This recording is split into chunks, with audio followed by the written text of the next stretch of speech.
रामपुर गांव के मंदिर में हाथी सिंह नाम का एक साधु रहता था। गांव में सभी लोग उनका आदर सम्मान करते थे। भक्तों, मैं आपको एक बात बताना चाहता हूँ। जीवन में सुख और दुख दोनों ही आते हैं। आपको व्यर्थ की चिंता करने की कोई आवश्यकता नहीं है। साधु महाराज, हमें कैसे पता चलेगा कि क्या सही है और क्या गलत? भक्तों, सही और गलत का पता लगाने के लिए हमें अपने दिल की बात सुननी चाहिए।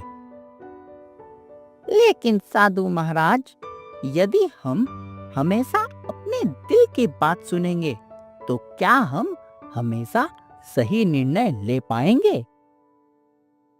हाँ भक्तों, यदि हम हमेशा अपने दिल की बात सुनेंगे तो हो सकता है हम हर बार सही निर्णय ले पाएं। साधु महाराज, जीवन में हमेशा सकारात्मक रहने के लिए हमें क्या करना चाहिए? भक्तों, जीवन में हमेशा सकारात्मक रहने के लिए हमें अपने विचारों को भी सकारात्मक रखना होगा। यदि हमारे विचार नकारात्मक रहेंगे तो हमारी सोच कभी भी सकारात्मक नहीं हो सकती। इसीलिए भक्तों, यदि हमारी सोच सकारात्मक है तो हमारे विचार भी सकारात्मक होंगे और साथ ही हमारे कार्य भी। अपने भक्तों से दान में तरह तरह के वस्त्र, उपहार, खाद्य सामग्री और पैसे मिलते थे। अब मेरे पास भक्तों द्वारा दिए गए बहुत सारे वस्त्र और आभूषण हो गए हैं। इन्हें रखने की अब मेरे पास कोई ज्यादा जगह नहीं है। क्यों ना इन्हें बेचकर कुछ धन अर्जित कर लिया जाए। इससे मुझे अपने जीवन को और भी अच्छे से जीने में मदद मिलेगी। मेरे पास बहुत सारे वस्त्र हैं जो मेरे भक्तों ने मुझे दान दिए हैं और मैं इन्हें बेचना चाहता हूँ। क्या तुम इन्हें मुझसे खरीदोगे? जी हाँ महाराज, मैं आपसे यह वस्त्र खरीदने के लिए तैयार हूँ। लेकिन कदाचित आप मुझे यह बता दीजिए कि आपको इन वस्त्रों के बदले कितना रुपया चाहिए? हम तो फकीर आदमी हैं मित्र। तुम्हें जितना उचित लगे तुम उतना रुपया दे दो। ठीक है महाराज, मैं आपको इन वस्त्रों और आभूषणों के उचित दाम दे दूंगा। आप चिंता ना करें। ठीक है मित्र, मुझे स्वीकार है। तुम जो भी दाम दोगे उचित ही दोगे। उन वस्त्रों को बेचकर साधु ने काफी धन जमा कर लिया था।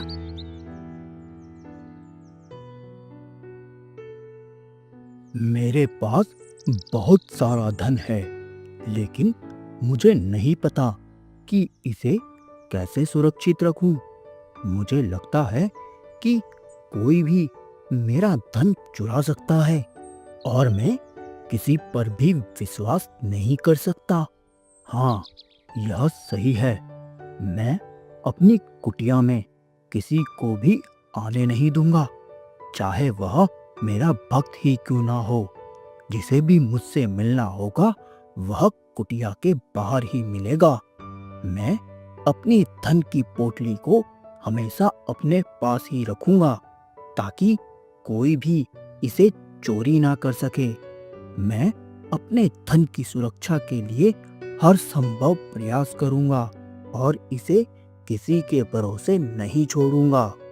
साधु कभी किसी पर विश्वास नहीं करता था और हमेशा अपने धन की सुरक्षा के लिए चिंतित रहता था। साधु अपने धन को एक पोटली में रखता था और उसे हमेशा अपने साथ लेकर ही चलता था। उसी गांव में एक रामू नाम का चोर रहता था। बहुत दिनों से उसकी नजर साधु के धन पर थी। अरे अरे अरे, यदि यह पोटली मेरे हाथ लग गई तो मेरा तो जीवन ही सफल हो जाएगा। इसके अंदर जितनी धन राशि है इससे तो मेरी सारी की सारी आर्थिक समस्याएं खत्म हो जाएंगी और मेरा जीवन आसान हो जाएगा। साथ ही मेरा परिवार का भविष्य भी सुधर जाएगा। इस पोटली को तो किसी ना किसी तरह चुराना ही होगा। यह समाज मुझे चोर कहता है। यदि मैंने यह पोटली चोर ली तो मुझे दोबारा कभी चोरी करने की आवश्यकता नहीं पड़ेगी और समाज में मेरी एक नई पहचान बन जाएगी। इस पोटली को चोरना मेरे लिए बहुत ही ज़रूरी है। आखिर इस साधु का इस धन से क्या लेना देना? यह तो मेरे काम की चीज है। यह मेरी सारी की सारी समस्याएं समाप्त कर सकती है। हो ना हो, मुझे इस साधु से इस पोटली को चोरने की कोई ना कोई योजना तो बनानी ही होगी। साधु, तेरी पोटली को तो मैं चोर कर ही रहूंगा, चाहे तू इसे अपने पास कितनी भी सुरक्षा से रख ले। अब एक तेरी ही पोटली है जो मेरा सारा का सारा जीवन बदल सकती है। रामू हमेशा साधु का पीछा किया करता था, लेकिन साधु उस गठरी को कभी अपने से अलग नहीं होने देता। अरे अरे अरे, मैंने जितना आसान सोचा था, यह पोटली इस बूढ़े साधु से चोर पाना इतना आसान नहीं। यह तो इस पोटली को अपने से दूर ही नहीं कर रहा है। यदि यह क्षण भर के लिए भी इस पोटली को अपने से दूर कर दे तो मैं इसकी पोटली लेकर 9-2-11 हो जाऊंगा। लेकिन क्या करूं, यह तो इस पोटली को थोड़ी देर के लिए भी नहीं छोड़ रहा है। इस पोटली को चोरने के लिए मुझे कोई ना कोई योजना तो बनानी ही होगी। बिना योजना के पोटली साधु से चोर पाना संभव नहीं लगता। रामू एक शिष्य के रूप में उस साधु के पास गया। उसने साधु से विनती की कि वह उससे अपना शिष्य बना ले, क्योंकि वह ज्ञान प्राप्त करना चाहता है।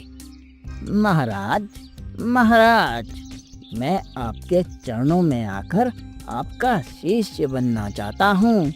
कृपया मुझे ज्ञान और शिक्षा प्रदान करने की कृपा करें। आपसे ज्ञान प्राप्त करना मेरे लिए बहुत ही सम्मान और सौभाग्य की बात होगी। लेकिन मित्र, क्या मैं तुम्हें जानता हूँ? साधु महाराज, आप मुझे नहीं जानते, लेकिन आपकी कीर्तियाँ मैंने दूर दूर तक सुनी हैं। इसीलिए मैं पास के ही गांव से आपके पास शिक्षा प्राप्त करने आया हूँ। ठीक है रामू, ठीक है। यदि तुम मेरे शिष्य बनना चाहते हो तो तुम्हें मेरी हर बात माननी होगी और मेरी सेवा करनी होगी। तुम्हें मेरी आज्ञा का पालन करना होगा। यदि तुम गुरुकुल के इन नियमों का पालन कर सकते हो तो मैं तुम्हें शिक्षा देने के लिए तैयार हूँ। यदि तुमने इन नियमों का उल्लंघन किया तो मैं तुम्हें उसी क्षण अपनी इस कुटिया से विदा कर दूंगा।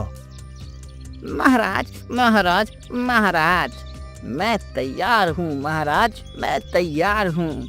मैं आपकी हर बात मानूंगा और आपकी सेवा भी करूंगा। मुझे आपकी कृपा से ज्ञान और शिक्षा प्राप्त करने की बहुत इच्छा है और आपसे ज्ञान प्राप्त कर मैं युगों युगों तक प्रसिद्ध हो जाऊंगा। ठीक है रामू, तुम इस कुटिया में रह सकते हो। सबसे महत्वपूर्ण बात, मेरी यह पोटली मेरे लिए बहुत ही कीमती है। ध्यान रहे, कोई भी मेरी इस पोटली के करीब ना आने पाए। तुम्हें इस बात का विशेष ध्यान रखना होगा। साधु महाराज, इस पोटली में ऐसा क्या है जो यह आपको इतनी प्रिय है और इस पोटली को आप किसी को नहीं सौंपना चाहते? इसका अभी तुम्हारी शिक्षा से कोई संदर्भ नहीं।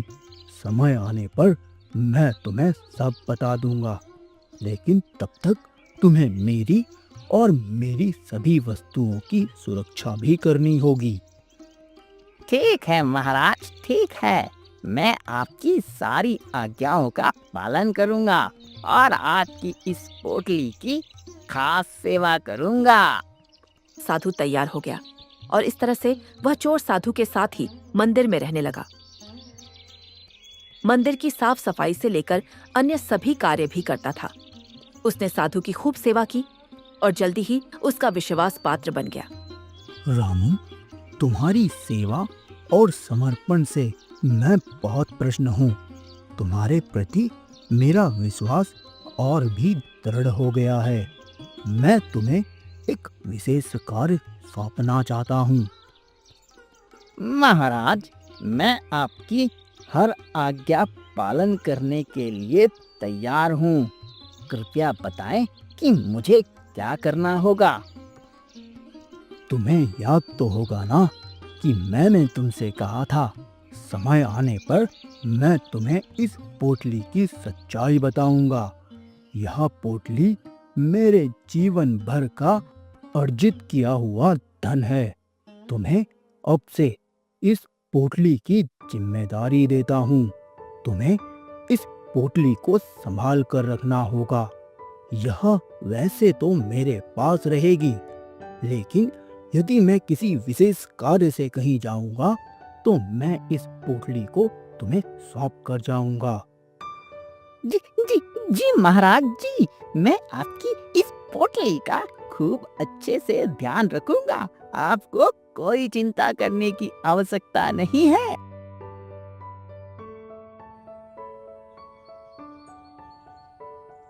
एक दिन साधु को पास के गांव में एक भोज के लिए आमंत्रित किया गया। महाराज की जय हो। आओ डोलू, आओ, बताओ कैसे आना हुआ। महाराज, मैं आपको हमारे गांव में भोज के लिए आमंत्रित करने आया हूँ। हमारे गांव में एक बड़ा आयोजन है और हमें आपकी उपस्थिति की आवश्यकता है। आपकी उपस्थिति से हमारे आयोजन को और भी पवित्रता और महत्व मिलेगा। धन्यवाद डोलू, धन्यवाद। मैं वादा करता हूँ कि मैं तुम्हारे भोज में अवश्य आऊंगा। आखिर तुम मुझे इतनी विनम्रता से आमंत्रित करने आए हो। मैं तुम्हें यह बताना चाहता हूँ कि मेरे साथ मेरा शिष्य रामू भी तुम्हारे भोज में आएगा। महाराज, आप दोनों का हमारे भोज में उपस्थित होना हमारे लिए बहुत ही सम्मान की बात होगी। अब मैं आपसे आज्ञा चाहता हूँ। साधु ने वह आमंत्रण स्वीकार किया और भोज वाले दिन साधु अपने शिष्य के साथ भोज में भाग लेने के लिए निकल पड़ा। रास्ते में एक नदी पड़ी और साधु ने स्नान करने की इच्छा व्यक्त की। रामू, मैं भोज में जाने से पहले इस नदी में स्नान करना चाहता हूँ। तुम मेरी पोटली को संभाल लोगे ना? मैं इसे तुम्हारे पास छोड़ दूंगा। जी जी जी हाँ महाराज, मैं आपकी पोटली को संभाल लूंगा। लेकिन मैं आपसे यह जानना चाहता हूँ कि आपको स्नान करने में कितना समय लगेगा। रामू, बस थोड़ा सा ही समय लगेगा। तुम मेरी पोटली को यहीं रखो और मुझे नदी किनारे छोड़ दो। मैं जल्द ही स्नान करके वापस आ जाऊंगा। ठीक ठीक है महाराज, ठीक है। मैं आपकी पोटली का ध्यान रखूंगा और आपको नदी किनारे स्नान के लिए छोड़ दूंगा। आप निश्चिंत होकर स्नान कीजिए। धन्यवाद रामू, धन्यवाद। यदि तुम न होते तो फिर मेरी इस पोटली की सुरक्षा कौन करता और मैं कैसे इस नदी में स्नान कर पाता। बिल्कुल महाराज, बिल्कुल। मैं आपकी इस पोटली का ध्यान रखने के लिए ही तो यहाँ आया हूँ। आप निश्चिंत होकर स्नान कीजिए। मैं इस पोटली का ध्यान रख लूंगा। उसने पैसों की गठरी को उस नदी के किनारे रख दिया। रामू के चेहरे पर एक संतुष्ट मुस्कान आ गई, जैसे कि उसने अपने जीवन की सबसे बड़ी जीत हासिल कर ली हो। रामू को तो कब से इसी पल का इंतजार था। अरे अरे अरे, अब मेरी योजना सफल हो गई है। साधु की पोटली मेरे पास है और मैं इसे लेकर भाग सकता हूँ। मैं जिस उद्देश्य से आया था, अब वह उद्देश्य पूरा हो गया है। मैं इस पोटली को लेकर भाग जाता हूँ और साधु को स्नान करने देता हूँ। साधु ने नदी में डुबकी लगाई और रामू ने मौका देखकर साधु की पोटली उठाई और तेजी से वहां से भाग गया। साधु जब नदी से बाहर निकला तो उसने देखा कि उसकी पोटली और रामू दोनों गायब थे। साधु को बड़ा दुख हुआ और वह जोर से चिल्लाया, अरे अरे, मेरी पोटली, मेरा सब कुछ! रामू, तूने मुझे धोखा दिया है। साधु को एहसास हुआ कि वह एक चोर के हाथों धोखा खा गया है और अब उसकी पोटली वापस पाने की कोई उम्मीद नहीं है। यह कोई मेरा शिष्य नहीं था। यह एक चोर था जो सिर्फ मेरे धन के पीछे था। मैंने इसके ऊपर विश्वास कर बहुत बड़ी गलती कर दी। मैंने सोचा था कि यह मेरा सच्चा शिष्य है, लेकिन यह तो एक चोर निकला। चोर, मेरी पोटली मुझे वापस कर दे। यह मेरी जिंदगी भर की कमाई है। मैंने इसमें अपना सब कुछ जमा किया था। यह मेरे वर्षों की तपस्या और साधना का फल है। इस पोटली को मुझे वापस कर दे रामू, मुझे वापस कर दे। कहानी से शिख, किसी अजनबी की चिकनी चुपड़ी बातों में आकर उस पर विश्वास नहीं करना चाहिए। वीडियो अच्छा लगा हो तो चैनल को सब्सक्राइब करके जरूर जाना। वह जो नीचे लाल कलर का बटन है ना, जिस पे सब्सक्राइब लिखा हुआ है, उसको तोड़ो मोड़ो कुछ भी करो, लेकिन बस उसको दबा के जाना।